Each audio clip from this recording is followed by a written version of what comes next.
Something a little different for Wild and Exposed. What I'm in the process of doing is driving from Denver to Alaska. We're going to Anchorage. Have a BBC shoot up there, so I have to be there by the 18th, 19th, preferably the 18th. We're shooting to get there by the 17th. I say we because my buddy Ray and I are going. He flew down from Anchorage to do the ride with me. He's lived there for 30 years and has never done the drive up to Alaska, so this is cool for him. I've done the drive once before, but I'm super excited to do it again. Downside is we're traveling through COVID times, which means a lot of little extra hoops, not a lot of stopping when we get through Canada, but we're gonna share all that stuff with you and hopefully get a video out every day. Basically, we're still in Denver.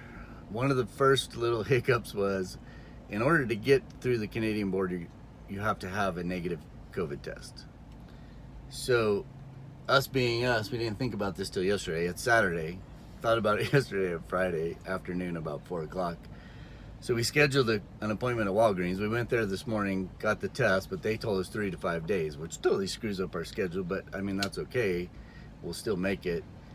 But we thought, well, let's hedge our bets. So we stopped now at urgent care and we're gonna get another test done there. Walgreens told us 3 to 5 days. Urgent care told us 2 to 5 days. Hopefully it comes back sooner. And then we can get through the border. We've both been vaccinated, so I don't, you would think that that would work, but whatever, we'll play the game.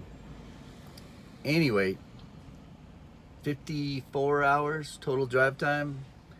We're gonna put out a video every day, keep you all updated, and show you some cool stuff of whatever we can stop and show you or drive and show you. So stay tuned.